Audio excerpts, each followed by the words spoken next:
कुतुब में कह रहे हैं कि अब और मस्जिद हम नहीं देंगे। न्यायालय कहेगा तो उनके पैगंबर साहब देंगे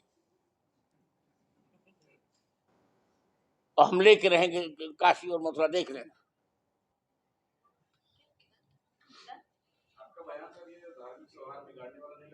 नहीं नहीं, धार्मिक सौहार्द की व्याख्या क्या होती है?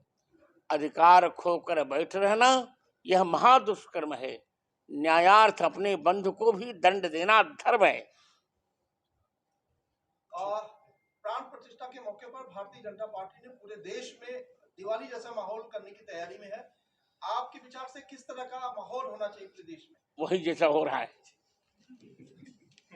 तो आप ठीक से प्रश्न शुरू मत बैठा, शुरू करें दो। गुरु जी, जिस तरीके से इतने दिन की प्रतीक्षा थी राम मंदिर का निर्माण को लेकर, अब पूरा होने जा रहा है, कैसे देखते हैं? कितना बड़ा सुखद? मैं तो देख रहा हूँ कि ये उतना ही सुखद होगा जितना सुखद त्रेता में 14 वर्ष के वनवास के पश्चात भगवान राम के आगमन पर अयोध्या वासियों को सुख मिला था।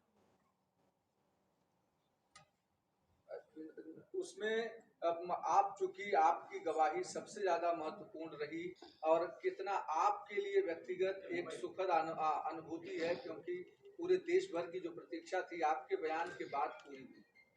मैं तो यही कहूंगा कि भरत जी को ग्लानि थी कि प्रभु के ये कहूँ काज न आयो, और मुझको ग्लानि नहीं है क्योंकि मेरी प्रतिभा भगवान राम के काम में आई। मैं बहुत प्रसन्न हूँ।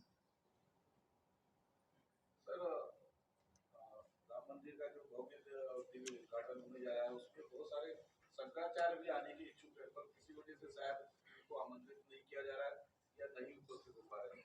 कैसी वो अब उनकी टिप्पणी मैं नहीं करता। मुझे आमंत्रण आया है, मैं इतना जानता हूँ।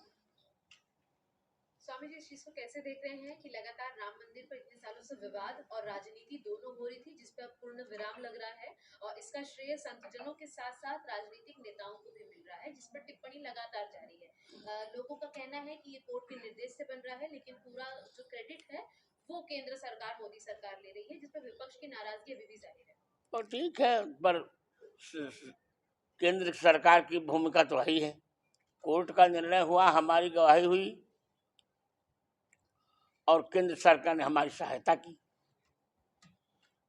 तीनों जब नियम है ना बेटी, जब त्रिवेणी, 3 नदियां जब मिलती तभी तो प्रयाग बनता है।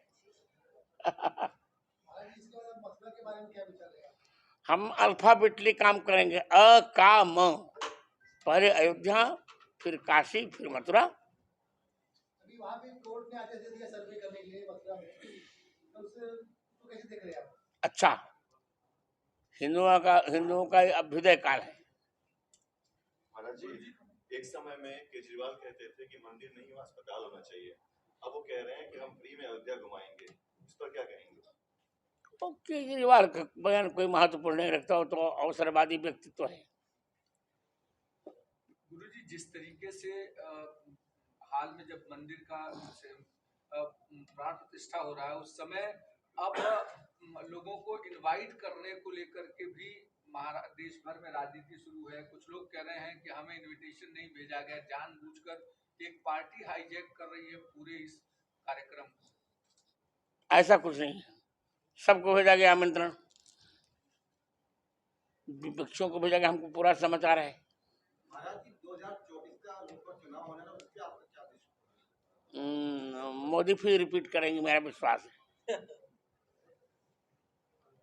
महाराज जी, मुहूर्त लेके बहुत चर्चा हो रही है, मात्र 84 सेकंड का मुहूर्त मिल रहा है प्राण प्रतिष्ठा का, उतने में तो कल्याण हो जाएगा। स्वामी जी, इस चीज को कैसे देख रहे हैं? बात क्योंकि लगातार राजनीति और राजनेताओं की हो रही है, बात आपने अभी भी कही कि दोबारा मोदी आएंगे तो आपको इसकी खुशी होगी, लेकिन लगातार यही इल्जाम लग रहे हैं कि राम मंदिर का श्रेय पूरी तरीके से नरेंद्र मोदी को जाता है। जाएगा ही, क्योंकि नरेंद्र मोदी ने हमारी सहायता की थी, क्यों नहीं जाएगा? सोनिया ने तो भाई विरोध किया था। सोनिया जी ने पत्र लिखा था कि राम जी पैदा ही नहीं हुए अयोध्या में।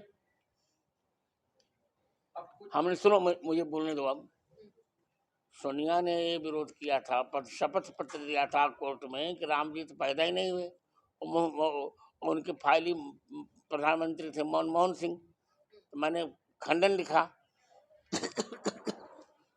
कि सोनिया को ये ज्ञान नहीं है, भारती तक कोई ज्ञान सोनिया जी को नहीं है। वो तो कहती गन्ना खेत में बोया जाता है, पर मनमोहन सिंह को तो ऐसा नहीं कहना चाहिए, क्योंकि उनके गुरु ग्रंथ साहिब में 5600 बार राम नाम की चर्चा है। तो कहने वाले कहते रहते हैं, हमें अपना काम करना चाहिए।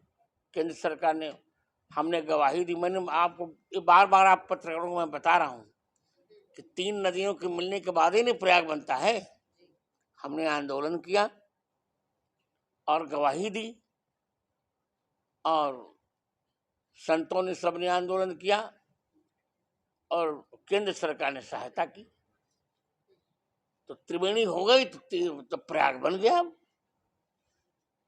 सर एक सवाल ये है कि मुस्लिम समाज की एक बेटी है, वो अयोध्या जा रही है, पैदल चल के जा रही है, और उनका कहना है कि हम सनातनी मुस्लिम हैं।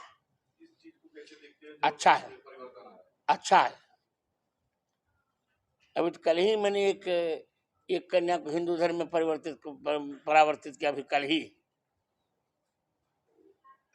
महाराज जी, विपक्ष कहता है कि भगवान राम सबके हैं, लेकिन भारतीय जनता पार्टी भगवान राम को हाईजैक करके नहीं नहीं नहीं नहीं, ऐसा नहीं। भारतीय जनता पार्टी ऐसा हमने तो नहीं सुना। भारतीय पार्टी करे कि वो मेरे ही हैं। भगवान राम सबके हैं और सबके रहेंगे। पर विपक्ष को पहले क्यों नहीं ये सूझा? क्यों मुलायम सिंह ने गोली चलाकर खून की धारा बहा दी, खून की नदी बहा दी? क्यों कांग्रेस ने हमको सपोर्ट नहीं किया? क्यों हमारे पर दंड चलाए गए? क्यों हमको जेल भेजा गया? क्यों नजरबंद किया गया? क्या बात कर रहे हो? महाराज जी, आप राजनीतिक टिप्पणी कर रहे हैं, सोनिया गांधी पे बोल रहे हैं, प्रधानमंत्री। मैं किसी पर बोल सकता हूँ, मैं तो महाराज हूँ, मैं महाराजनीति करूंगा। क्या आपको लगता है कि राम मंदिर के बन जाने के बाद से अन्य हिंदू मंदिरों का भी उद्धार होगा? बिल्कुल होगा, बिल्कुल होगा। मेरा सवाल अधूरा रह गया। आप राजनीतिक टिप्पणी कर रहे थे, एक मुख्यमंत्री की क्या जिम्मेदारी होती है जब किसी राज्य में किसी धार्मिक स्थल को तोड़ रहा हो? तो उसकी जिम्मेदारी तो विरोध करना। स्वामी जी, विपक्ष अभी सोशल मीडिया के माध्यम से फैला रहा है कि राजीव गांधी जी ने ताला खुलवाया था, श्रेय उन्हें जाता है। क्यों ताला खुलवाना क्या होता है जी? खून की नदी बहा दी गई, हम लोगों की कोठारी का सर्वनाश कर दिया गया। क्या बात कर रहे हो? तोड़ते समय ना ताला तो कांग्रेस ने ही खुलवाया। तो ताला तोड़ने से क्या होता है? क्यों ताला खोलने से क्या होगा? हमको मंदिर चाहिए था कि ताला खोलना चाहिए था? वो तो लॉलीपॉप था। राम आंदोलन के समय जब कोई ये नहीं कह रहा था कि गर्व से कहो हम हिंदू हैं, तब महाराष्ट्र की धरती से बाला साहब ठाकरे ने ये नारा दिया। और मैं बाला साहब ठाकरे पर कोई टिप्पणी नहीं कर, बहुत अच्छे थे वो, पर उनका सपना साकार हो रहा है, तो आप पर बिल्कुल अच्छा हो रहा, पर जितना वो अच्छे थे